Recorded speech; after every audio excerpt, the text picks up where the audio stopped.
Pessoal, essa semana foi anunciado um modo aí Discovery Tour para o jogo Assassin's Creed Origins. É um modo educativo criado especificamente para ensinar as pessoas mais sobre a história do Egito Antigo. E como Los Santos é uma cidade assim enorme, né, uma obra de arte da Rockstar, eu vou procurar fazer aqui um modo do Discovery Tour para ela. Bom, vou procurar ensinar sobre o relevo. Vamos estudar sobre o relevo de Los Santos, uma aula de geografia. Mas o que é o relevo? O relevo nada mais é que a expressão e a modelagem da superfície terrestre, né, um resultado de uma infinidade de acontecimentos que marcaram a história geológica da Terra. Aqui já é possível notar a vegetação da montanha, né? Como que é a vegetação dessas áreas de grande altitude, né? Então, a vegetação das encostas das montanhas varia com a altitude, tanto quanto varia conforme a latitude em outros tipos de terreno. O ambiente vai desde o gramado das baixadas até as florestas de madeira de lei. Essa área também é composta por coníferas, né? Basicamente por coníferas, né? O que são essas coníferas? São as árvores do gênero Pinus, a famosa árvore que o pessoal usa para fazer árvore de Natal.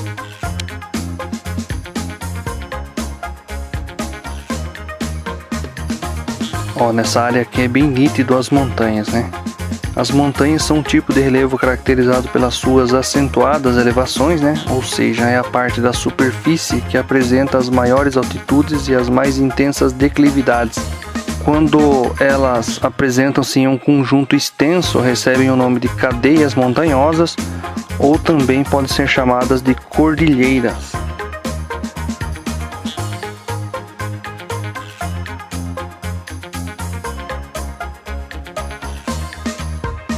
Nessa área aqui já é possível perceber um planalto, né? Os planaltos, ou platôs, como também são conhecidos, são as áreas geralmente mais planas, que podem ser encontradas em altitudes médias, tendo limites bem nítidos. Os planaltos são, em sua maioria, criados pelo processo de erosão de montanhas, fornecendo sedimentos para áreas mais baixas ao seu redor.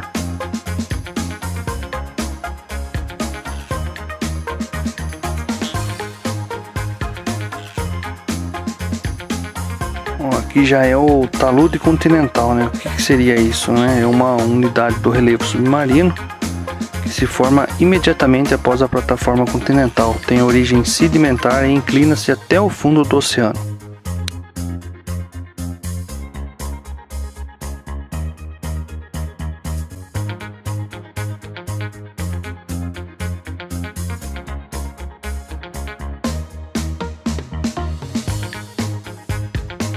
Já nessa localidade aqui, é possível notar uma planície, né?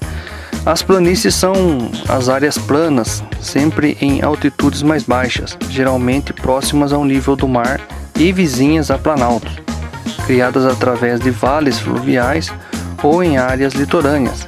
As planícies são formadas em sua maioria por sedimentos acumulados ao longo do tempo através do processo de erosão, que ataca os planaltos e as montanhas.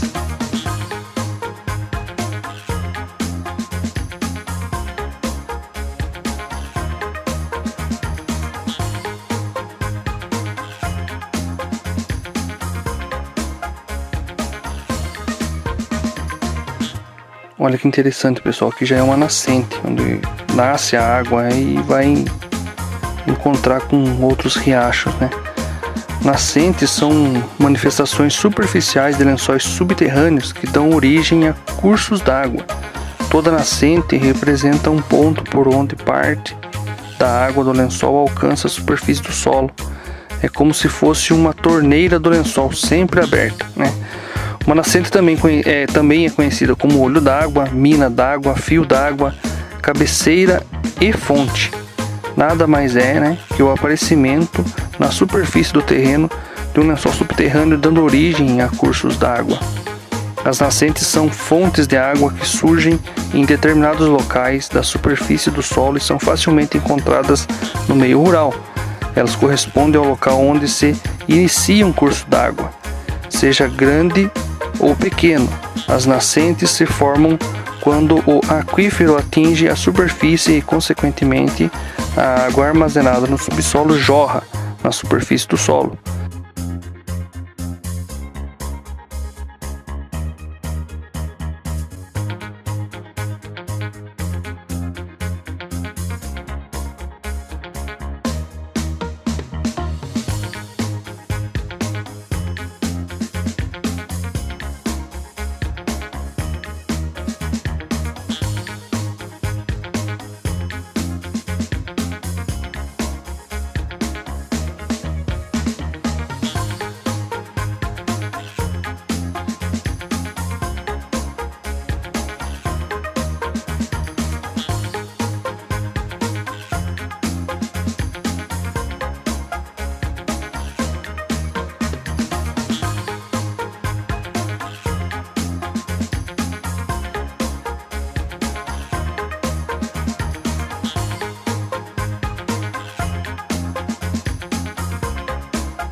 Nessa área aqui é possível perceber a desembocadura de um rio no outro, né? A foz ou desembocadura ou ainda deságue é como é denominado o local onde uma corrente de água como um rio deságua. Sendo assim, um rio pode ter como foz um outro rio, um grande lago, uma lagoa ou o próprio mar ou oceano. Há dois tipos principais de foz de um rio, né? A foz em estuário e a foz em delta. O primeiro tipo é aquele em que o rio corre num leito uniforme até o fim. O segundo caracteriza-se pelo alargamento do leito, formando uma espécie de triângulo. Daí o nome delta, a partir da forma da letra grega, tendo como lados as duas margens do rio e o limite com o local onde deságua. Formam-se geralmente porções de terra no centro desse triângulo.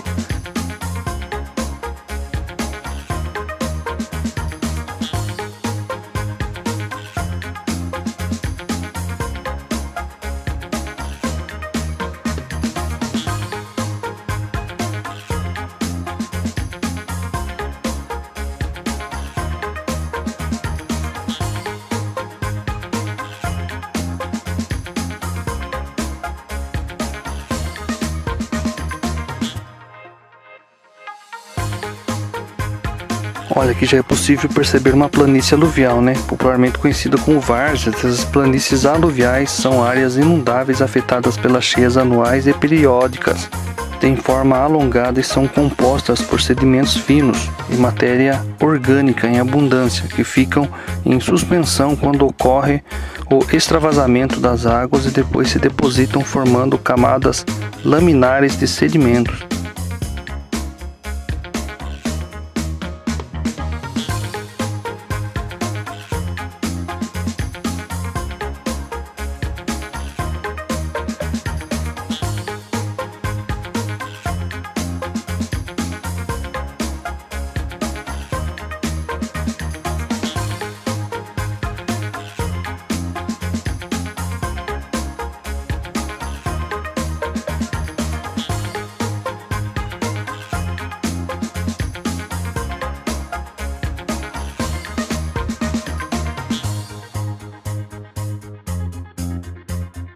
Olha, aqui já é possível notar algumas estufas, né? A estufa ela mantém a temperatura adequada para o desenvolvimento das plantas, facilitando que cresçam mais rapidamente.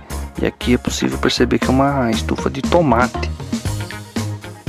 As estufas são estruturas montadas para criar um ambiente de calor, principalmente durante os períodos de inverno. Nelas podem ser cultivadas hortaliças, legumes e frutos. As plantas precisam de determinadas temperaturas para se desenvolverem bem. O frio pode ser prejudicial, assim como o calor excessivo.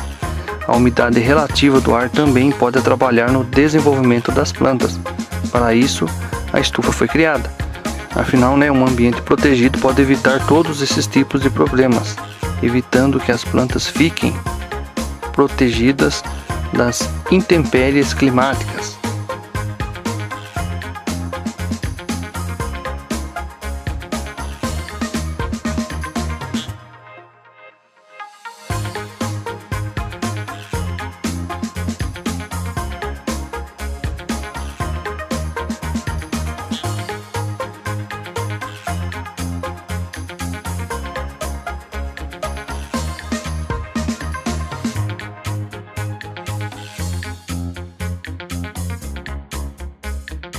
Aqui também dá para notar uma espécie de plástico preto no chão, Isso aí ajuda a reter mais a umidade e evitar que algumas pragas acabem nascendo próximo à muda.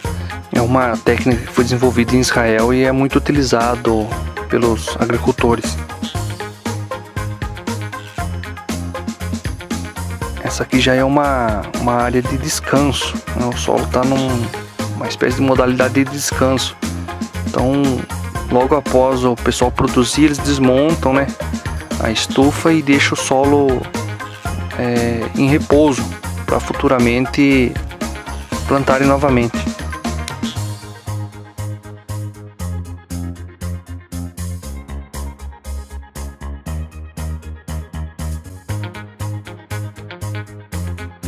Aqui já é possível notar várias videiras, O pé de uva é chamado de videira, parreira ou vinha. No Brasil são várias as espécies cultivadas que podem ser consumidas in natura, Ou seja, no consumo natural, ou na confecção de vinhos secos e suaves. Para o consumo natural, a uva mais cultivada é a espécie Vitis labrusca.